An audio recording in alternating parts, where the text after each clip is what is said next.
Originally on the start list here for Finland, but has not raced as yet and won't take any part in these World Championships. And 1997 Trondheim, under similar blue skies and sunshine. Olsgaard again getting the better of Isometsa, and those were the last two major silver medals in the relays for Finland, 95 and 97. Norway dominant again in 1998 in Nagano.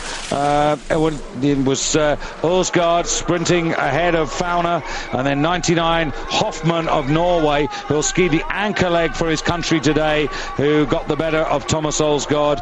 And Norway, well, they've won all the championships since 2001 in Val di Fiemme, and I should say 2001 in Lahti, 2002 in Salt Lake City, 2003 in Val di Fiemme, and a real possibility of another one today. And I can tell you, David, that Norway and Russia are going a little bit faster than the others. The gap is 3 seconds more than it was at the second exchange. Take us down the list, because we've got lots of fans from other countries who want to know how their team men are doing. Let me tell you, first of all, at the moment on the snow, skiing for Sweden, Johan Olsen. Any good moves there for Sweden? They are still losing a little, 2:15 behind Norway. It was 2:12 after the second exchange. We have Norway, Russia together, Germany 1 minute 3 seconds behind, Italy 1:04, the same as France, Austria 1:05. We have Estonia 2 minutes 1 second, Czech Republic 2:14, Sweden 2:15, United States 2:33. We also have Kazakhstan 2:33 and Canada 3:09. That's those who have passed 1.5 kilometers. And this is the chasing group at the back there. That's Alexandre Rousselet for France, but the man up front is Pietro Pilacotra. He knows that he's got to go for broke. The Italians would be so disappointed, and that would be an understatement if they don't come away with a medal here. But they've got a really uncomfortable group going with them. Austria right on their tail. Austria now with Roland Dietard, who had a very, very good race just before these World Championships, and he to be respected as these men come in for the first time. Remember, they've got two more loops, and Berger looking nice and relaxed. And here again, Inge, here we've got the biathlete who's leading, and we've got the cross-country specialist who's chasing. Different styles, your thoughts on them? No, others have the same style as Lars Berger, because he's very tall and doing it a special way, a very fast and strong kick, so the rhythm is a little bit slower than many others. But when he set the speed on that long legs and those long arms and that long body, maybe Lars Berger is the fastest man in the world in skating when he is in a good shape. And you can see the chasing group now down to 3. Pilacotra in that characteristic yellow hat there, just being nipped on the inside there, and coming around. These guys are going very fast, David. They are 10 seconds faster than the two men in the lead at the last kilometer, and we talked about it. They will maybe take a little on the first lap, but in the second lap I think both the Russian and the Norwegian will go very, very fast in the uphills. Yeah, I think we're looking for that attack from Lars Berger, but you can see there's a little gap opening up.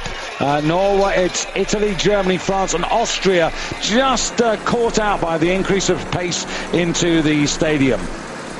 And there is not a single place around this track where there are no spectators today. It's absolutely wonderful to see. This is what we'd all hope for from these championships. And if you ever get a chance to come, then please do. It may be a little expensive, it may be difficult to find a hotel room, and if you can't come to one of these competitions, then try some of the classic venues. We'll be up in Oslo early next month or in the middle of the month for the famous Holmenkollen cross-country races and the ski jumping there, and that's a classic venue to go to.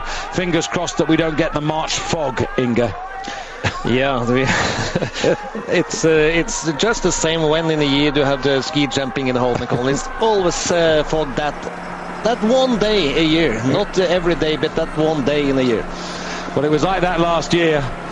And honestly, just looking at I remember looking out of our commentary box, and the Royal box was just across the way, and you couldn't possibly see anybody in that.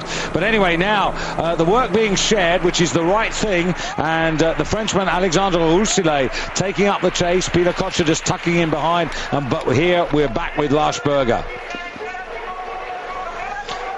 And I think I saw a little bit struggling from the Russian. I think if Lars Berger had done a little bit more speed just now, the Russian could have big problems to follow it.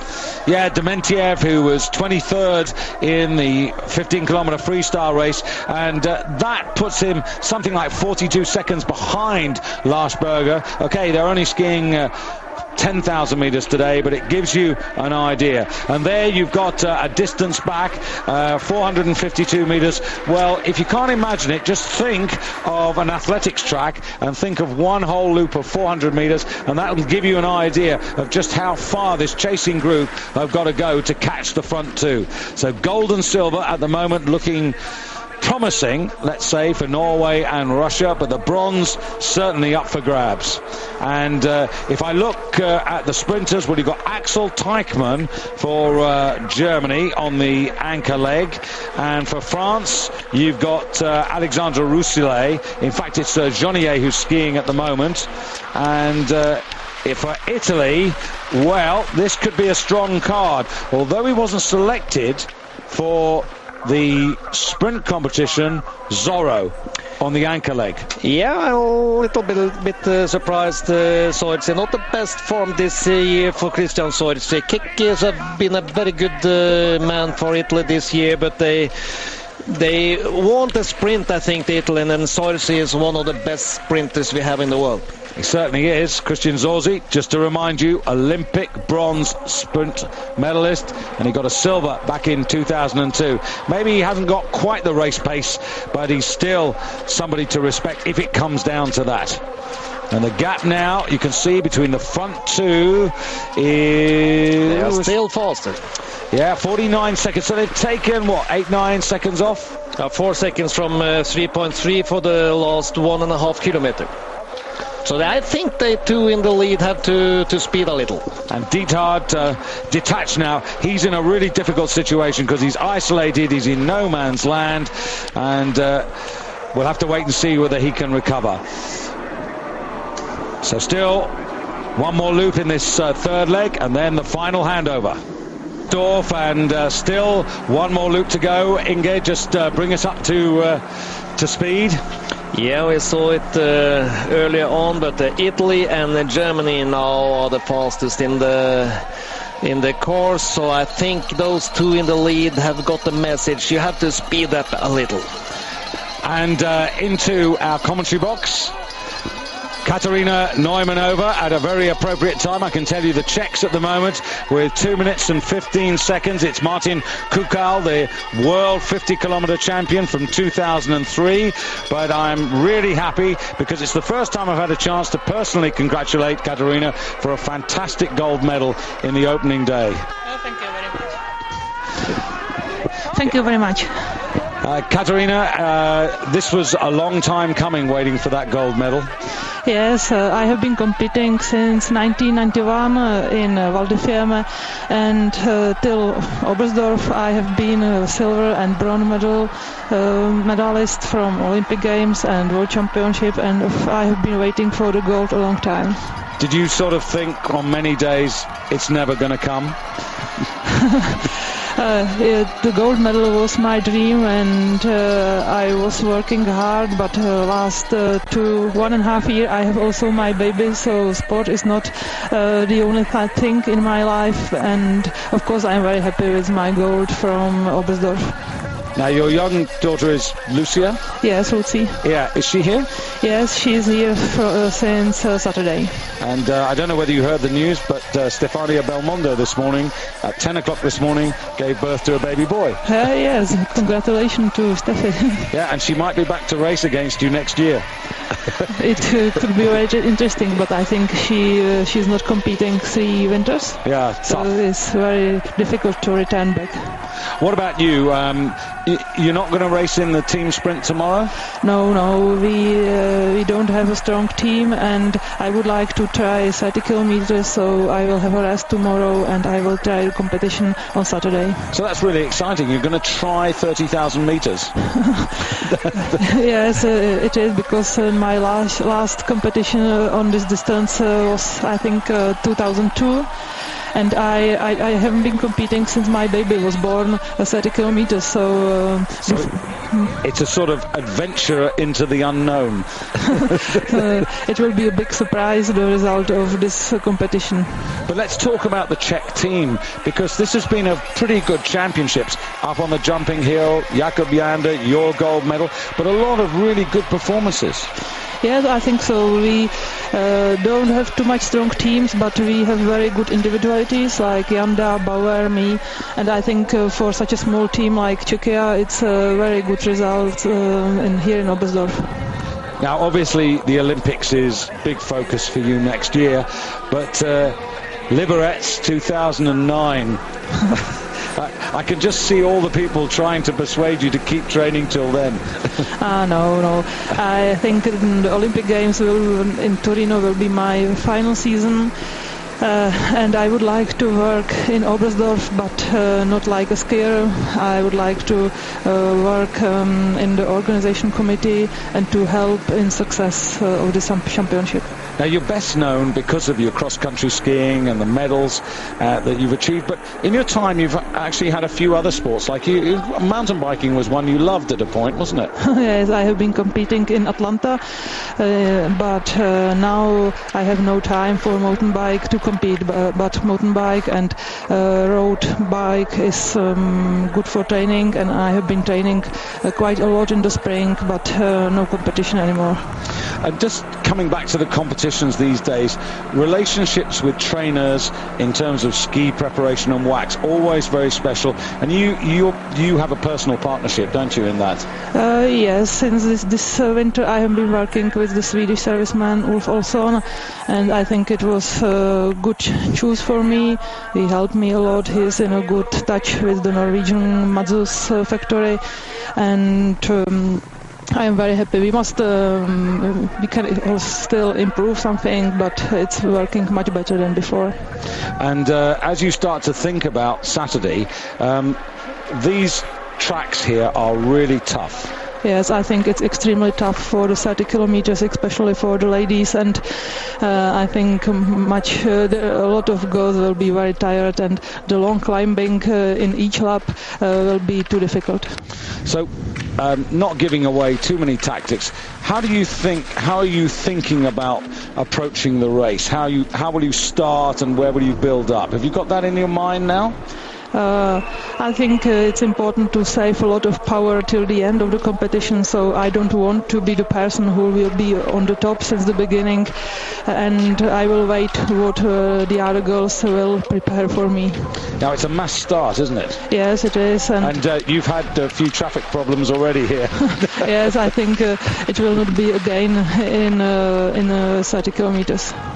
Just one final question, Katarina. I mean, I know at the moment you're thinking about your life with the cross-country skis, but in the future, are there one or two things that you've got that in your mind that you'd like to do?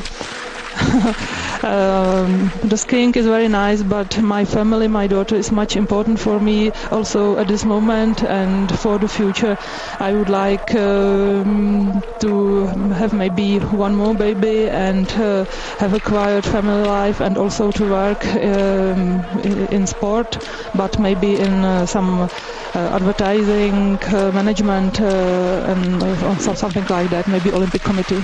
And if you don't ski in Liberec, which we know you won't, you would certainly like to help and support the Czech to give a fantastic celebration as it is here in Oberstdorf. Yes, I think it's fantastic World Championship here in Oberstdorf, and we will try to make the same in Liberec. Great. Well, our thanks first of all to you for taking time to come and see us. That's great. Congratulations again for the gold medal. Our fingers are crossed for your 30-kilometer journey on Saturday. Good luck for that. Thank you very much.